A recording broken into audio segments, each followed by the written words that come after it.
तो स्वागत है आपका अपने YouTube चैनल एग्जाम बीटर में। आज हम लोग पढ़ने वाले हैं प्रकाशिकी का सेकंड पार्ट। ठीक, तो सेकंड पार्ट में सबसे पहले पढ़ेंगे हम लोग क्या गोलीय अवतल पृष्ठ पर प्रकाश के अपवर्तन के लिए सूत्र। ठीक, तो बेसिक चीज पढ़ने के लिए हम लोगों को पहले पार्ट 1 देखना पड़ेगा। ठीक, तो अगर पार्ट 1 आप लोगों ने नहीं देखा है तो बेसिक चीजें सारी हमने पार्ट 1 में बता दी है। ठीक, तो आप लोग पार्ट 1 देख लीजिए, तभी हम पार्ट 2 समझ में आएगा। ठीक, वरना थोड़ा कम समझ में आएगा।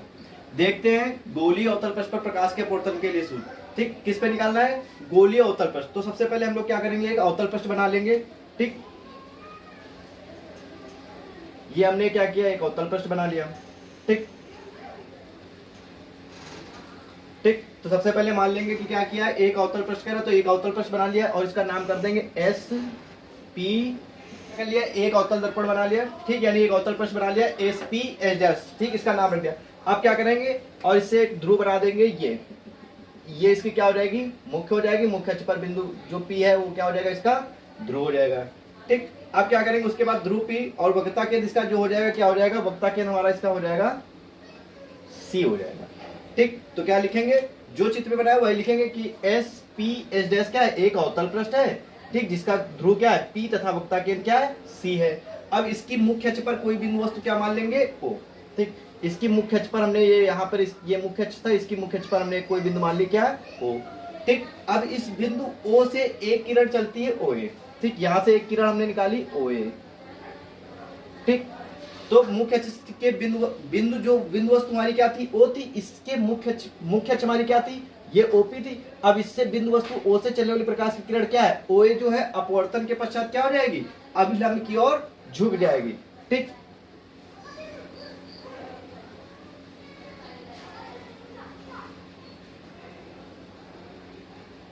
तो अपवर्तन के पश्चात क्या करेंगे, अभिलंब की ओर झुका देंगे। ठीक, उसके बाद अब क्या करेंगे, अब दूसरी प्रकाश की किरण ओपी। ठीक, एक प्रकाश की किरण हमारी क्या थी, ये थी। दूसरी प्रकाश की किरण क्या, ओपी, अपवर्तन के पश्चात क्या होता है, पीक्यू दिशा में क्या हो जाएगी, निर्गत हो जाएगी। ठीक, अब क्या करेंगे, पीक्यू किरण को आगे की ओर,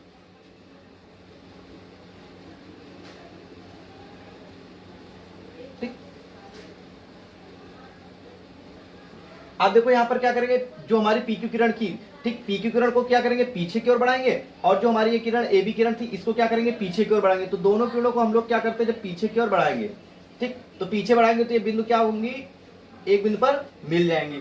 जहां पर मिलेंगी ये, ठीक, वहीं पर हमें वस्तु का प्रतिबिंब प्राप्त हो जाएगा। ठीक, यानी जहां पर ये वस्तु एक दूसरे को मिलेंगी। ठीक, इस किरण को, पीक्यू किरण को पीछे की ओर बढ़ाया और ए बी किरण को क्या किया, पीछे की ओर। जहां पर ये मिली वहीं पर हमें वस्तु का प्रतिबिंब प्राप्त हो जाएगा। ठीक, तो चित्र जो हमने बनाया पहले उसको लिखेंगे। सबसे पहले क्या किया था हमने, एक अवतल पृष्ठ बनाया एस पी एच डैश। ठीक, जिसका ध्रुव क्या था, पी था। ठीक, और वक्रता केंद्र क्या था, सी था। और इसकी मुख्य अक्ष पर कोई बिंदु वस्तु हमने क्या मान ली थी, ओ, जिससे चलने वाली प्रकाश की किरण ओ ए अपवर्तन के पश्चात क्या होती है, अभिलंब की ओर झुक जाती है। तथा दूसरी प्रकाश की किरण क्या थी, पी ओ पी। ठीक, अपवर्तन के पश्चात क्या होती है, पीक्यू दिशा में निर्गत हो जाती है। अब ये दोनों एक दूसरे को कभी काटेंगी नहीं, काटेंगी। तो हम क्या करेंगे, पीक्यू किरण को पीछे की ओर बढ़ाएंगे और ए बी किरण को भी क्या करेंगे, पीछे की ओर। तो पीक्यू किरण और ए बी किरण को पीछे की ओर जब बढ़ाया तो ये एक दूसरे को कहाँ, बिंदु आई पर काटती है। जहां पर काटती है वहीं पर हमें वस्तु का प्रतिबिंब प्राप्त हो जाता है। ठीक, तो ये कोण हमारा क्या हो जाएगा, अल्फा। इसको हम लोग मान लेंगे बीटा, और ये क्या हो जाएगा, गामा। ठीक, तो ये अल्फा, बीटा और गामा हो गया। ठीक, ये कोण हमारा आई, इसको मान लेंगे आर। ठीक, आपतन कोण का मान आई, अपवर्तन कोण का मान क्या होता है, आर। ठीक, ये हो गया। ये N1 माध्यम हो जाएगा और N2, ठीक, ये क्या हो जाएगा, सघन माध्यम, एक विरल माध्यम। ठीक, ये ठीक, प्रतिबिंब बन जाता है। अब देखो, अब क्या करेंगे, चित्र तो हमने क्या किया, कंप्लीट कर लिया। आप देखेंगे जो वस्तु है, वस्तु से ध्रुव तक की दूरी को हम लोग कहाँ से डिनोट करते हैं, यू से। यानी वस्तु थी, वस्तु से ध्रुव तक की दूरी जो होती है उसे ड्यू से। और जो प्रतिबिंब होता है, प्रतिबिंब से ध्रुव तक की दूरी को हम लोग कहाँ से डिनोट करते हैं, वी से। और जो हमारी क्या होती है, वक्रता त्रिज्या, ठीक, वक्रता त्रिज्या को कहाँ से डिनोट करते हैं, और ध्रुव तक की दूरी को आर से डिनोट करते हैं। ठीक, तो दूरियां हमको सारी क्या हो गई, पता हो गई। ठीक, अब बात करते हैं, अब हम डेरिवेशन क्या करेंगे, कैसे शुरू करेंगे। ठीक, तो यहां से क्या करेंगे, एक अवलंब डाल लेंगे और इसकी हाइट क्या हो जाएगी, h हो जाएगी। ठीक, अब ये हमारा चित्र क्या हो गया, कंप्लीट हो गया। अब जैसा चित्र बना है सेम वैसे ही इसको क्या करना है, डिफाइन कर दिया गया है। ठीक, तो सबसे पहले डिफाइन में क्या किया कि एस पी एच डैश क्या है, एक अवतल दर्पण है। ठीक, जिसका ध्रुव P वक्ता केंद्र C, इसकी मुख्य अक्ष पर कोई बिंदु O है। इससे चलने वाली प्रकाश की किरण OA अपवर्तन के पश्चात क्या होती है, अभिलंब की ओर झुक जाती है। दूसरी प्रकाश की किरण OP अपवर्तन के पश्चात क्या होती है, PQ दिशा में निर्गत हो जाती है। PQ किरण और AB किरण को क्या करें, पीछे की ओर बढ़ाएंगे, जहां पर बढ़ा काटती है वहीं पर वस्तु का प्रतिबिंब प्राप्त हो जाता है। ठीक, अब इस डेरिवेशन को करेंगे। ठीक, तो देखते हैं आप क्या करेंगे। तो देखेंगे अब यह त्रिभुज बनना है, देखो ये त्रिभुज बनना OCA, एक त्रिभुज बनना OCA, एक त्रिभुज बनना ICA। तो इन्हीं दोनों त्रिभुजों को करेंगे। ठीक, तो सबसे पहले देखिए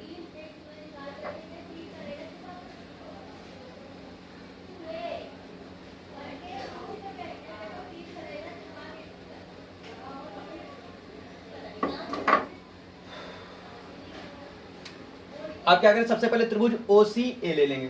तो त्रिभुज OCA में, ठीक, त्रिभुज OCA में, ठीक, तो हम लोगों ने एक बात पढ़ी कि जो त्रिभुज OCA बना के दिखा देते हैं यहाँ पे कि कैसे बनेगा, किस प्रकार बना हुआ है। ठीक, ये O है, ये OC है और ये क्या है, A है। ठीक, ये हमारा क्या कोण है, गामा कोण है, और ये अल्फा है और ये क्या है, I है। तो त्रिभुज OCA में देखते हैं तो हमें पता है ये बहिष कोण है, बाहर वाला कोण है, और ये क्या है, अंतः कोण है। तो बहिष कोण से हमें पता चल गया कि बहिष कोण का मान जो होता है अंतः कोणों के योग के क्या होता है, बराबर होता है। ठीक, यानी जो बहिष कोण होता है उसका मान क्या होगा, अंदर वाले कोणों के योग के बराबर होता है। ठीक, तो त्रिभुज OCA में देखेंगे तो क्या हो जाएगा, बहिष कोण क्या है, गामा है। गामा किसके बराबर है, अल्फा प्लस आई के। तो लिख लो यहाँ पे क्या हो जाएगा, गामा बराबर लिखेंगे बहिष कोण,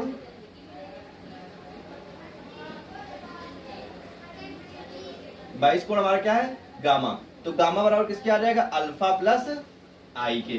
ठीक, अब हमें क्या जरूरत है, अब हमें जरूरत है आई और आर की। तो इसके यहाँ आई के बराबर निकालेंगे तो अल्फा प्लस का इधर आएगा, क्या हो जाएगा, माइनस का हो जाएगा। तो गामा माइनस अल्फा बराबर किसके हो जाएगा, आई के। इक्वेशन नंबर क्या हो जाएगी, फर्स्ट हो जाएगी। ठीक, सेम ऐसे ही अब त्रिभुज ICA में देखेंगे। त्रिभुज ICA हमारा कुछ इस प्रकार बना हुआ है, ये है I और ये C है और ये क्या है, A। ये कोण हमारा कितना दे रखा है, R, ये कोण बीटा और ये कोण गामा। ठीक, इसमें भी देखते तो ये बहिष कोण बन गया। तो बहिष कोण का मान क्या होगा, अंतः कोणों के योग के बराबर, यानी गामा का मान बीटा और आर के क्या हो जाएगा, बराबर हो जाएगा। बीटा प्लस आर बराबर किसके हो जाएगा, गामा के। अब यहाँ लिखेंगे त्रिभुज ICA में। तो त्रिभुज ICA में क्या हो जाएगा, बहिष कोण,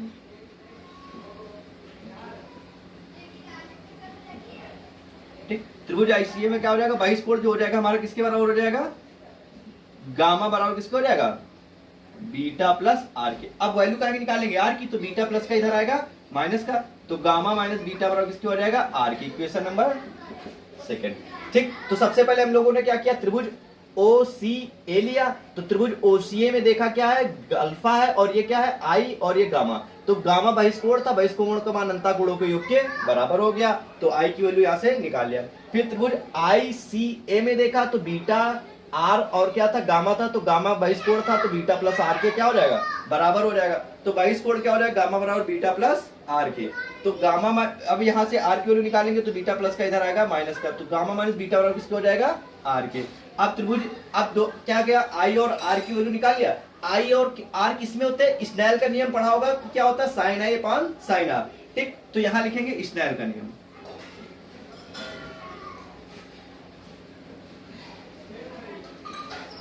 स्नेल का नियम हमारा होता है sine I upon sine R equal to कितना होता है, अपवर्तनांक n के बराबर। ठीक, देखो इसके करने के दो मेथड है। ठीक, तो हम तुमको अब सिंपल सा मेथड बता दे रहे हैं कि यहाँ केवल क्या ले लेंगे, एक अपवर्तनांक मान लेंगे n, या फिर n2 अपान n1 भी कर सकते हैं। n2 अपान n1 करने से फिर बाद में हमें क्या करना पड़ेगा, n1 से डिवाइड करना पड़ेगा।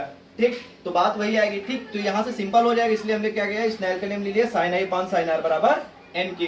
ठीक, अब क्या करेंगे, यहाँ पे देखो यदि द्वारक क्या है, छोटा है, मान लिया हमने कि द्वारक जो इसका क्या होगा, इस द्वारक को हम लोग क्या करेंगे, द्वारक हमने बताया था परिभाषा पार्ट 1 पढ़ा होगा, तो द्वारक पता होगा क्या होता है। तो द्वारक अगर छोटा कर लेंगे तो जब द्वारक छोटा होगा तो ये दूरियां भी क्या हो जाएंगी, पास हो जाएंगे, यानी इसके कोण जो हो जाएंगे क्या हो जाएंगे, छोटा। जैसे द्वारक छोटा करेंगे तो कोण और छोटे हो जाएंगे। ठीक, तो लिख देंगे यदि द्वारक छोटा है,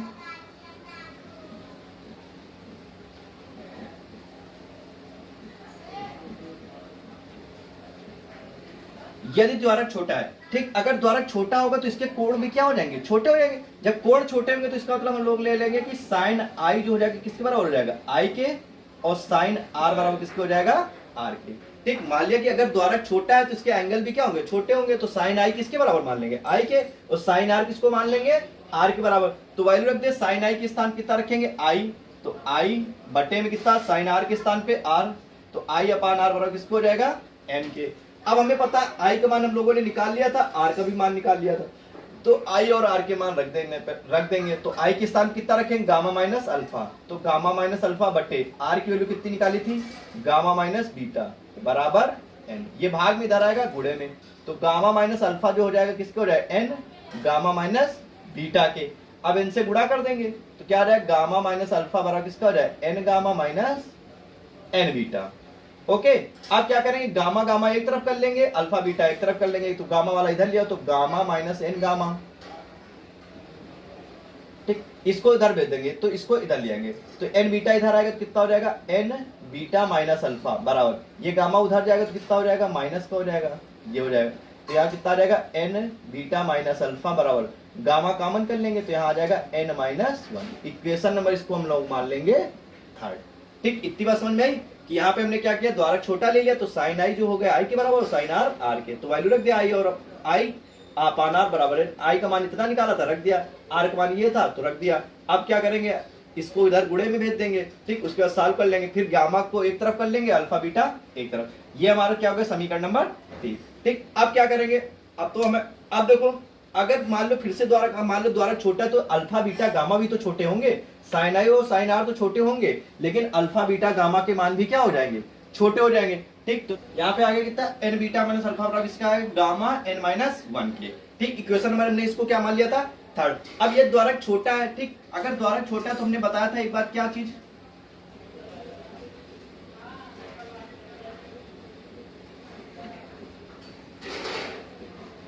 ये द्वारक छोटा है तो ठीक, तो अल्फा बीटा गामा भी क्या हो जाएंगे, छोटे हो जाएंगे। ठीक, तो क्या हो जाएगा, अल्फा बीटा गामा आई व आर भी क्या होंगे, छोटे होंगे।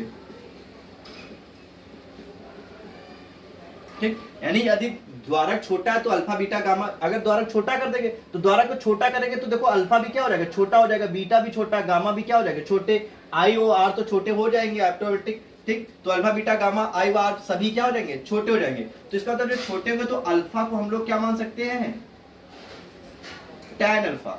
ठीक, अल्फा को हम लोग क्या मान लेंगे, टैन अल्फा। और टैन अल्फा बराबर सूत्र कितना होता है, लंब बटे आधार। अब यहाँ पे चित्र में देखेंगे तो लंब हमारा कितना है, ए एम है, और आधार कितना है, ओ एम। अल्फा के लिए, अल्फा के लिए आधार हमारा कितना है, ओ एम है, और लंब कितना है, ए एम है। तो लिख लिया कितना हो जाएगा, ए एम बटे ओ एम। ठीक, अब देखो अगर द्वारक छोटा है, द्वारक छोटा होगा तो ये जैसे जैसे छोटा करेंगे तो m इधर खसकेगा, तो इस तरफ जब जाएगा m तो क्या हो जाएगा, एक कंडीशन ऐसी आएगी कि m क्या हो जाएगा, बिल्कुल p के पास हो जाएगा। जब p के पास हो जाएगा तो m को क्या मान लेंगे, p मान लेंगे। तो कितना हो जाएगा यहाँ पे AP बटे OP। AP का मान कितना दे रखा है, h दे रखा, तो रख देंगे h बटे OP कितना हो जाएगा, u।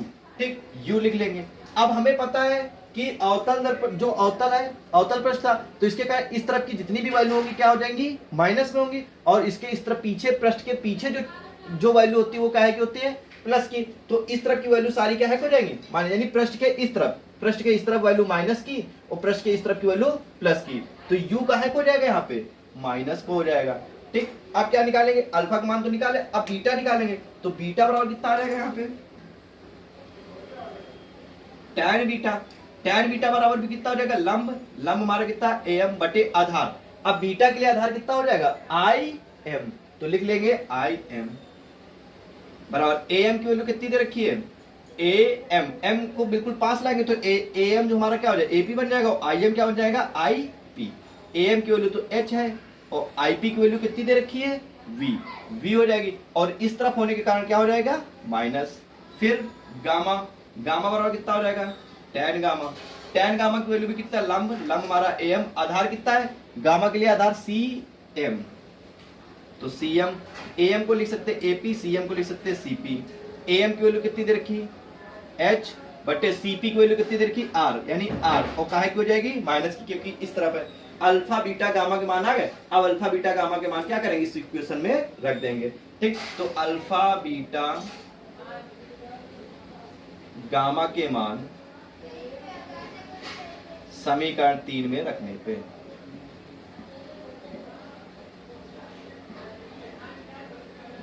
ठीक, अल्फा बीटा गामा के मान समीकरण 3 में रखो तो कितना आ जाएगा यहाँ पे, एन बीटा का मान कितना था, एच अपान माइनस का वी, माइनस अल्फा, अल्फा का मान कितना है, एच अपान माइनस का यू, बराबर गामा की वैल्यू एच अपान माइनस का आर, यहाँ कितना आ जाएगा एन माइनस 1। ठीक, ये आ गई। अब देखो क्या करेंगे, एच माइनस का एच यहाँ है, माइनस का एच यहाँ है, माइनस का एच यहाँ है, यानी इसको सही से लिख देंगे तो कितना आ जाएगा, एन आ जाएगा माइनस का H upon V minus minus का एच अपान यू, बराबर कितना आ जाएगा माइनस का एच अपान आर, और यहाँ आ जाएगा एन माइनस 1। अब इन दोनों से कोई चीज कॉमन हो रही तो देखते हैं कोई चीज कॉमन क्या है, माइनस का एच यहाँ भी, माइनस का एच दोनों में, तो माइनस का एच क्या कर लेंगे कॉमन, तो आ जाएगा एन अपान वी माइनस का 1 अपान, माइनस का एच चला गया तो 1 बचेगा केवल, तो 1 अपान यू, बराबर यहाँ माइनस का एच अपान आर, और आ जाएगा एन माइनस 1। अब देखते दोनों, अब इस क्वेश्चन से देखो माइनस का एच यहाँ है, ठीक, ये माइनस का एच और ये माइनस का एच क्या हो जाएगा, कैंसिल हो जाएगा, तो यहाँ बचेगा एन अपान वी माइनस का 1 अपान यू, बराबर कितना आ जाएगा एन माइनस 1 अपान आर। ठीक, ये हमारा क्या हो गया, प्रकाश के अपवर्तन के लिए सूत्र, किसके लिए, गोलीय अवतल पृष्ठ के लिए। ठीक, यानी गोलीय अवतल पृष्ठ के लिए जो अपवर्तन का सूत्र कितना होता है, N upon V minus 1 upon U बराबर एन माइनस 1 अपान आर।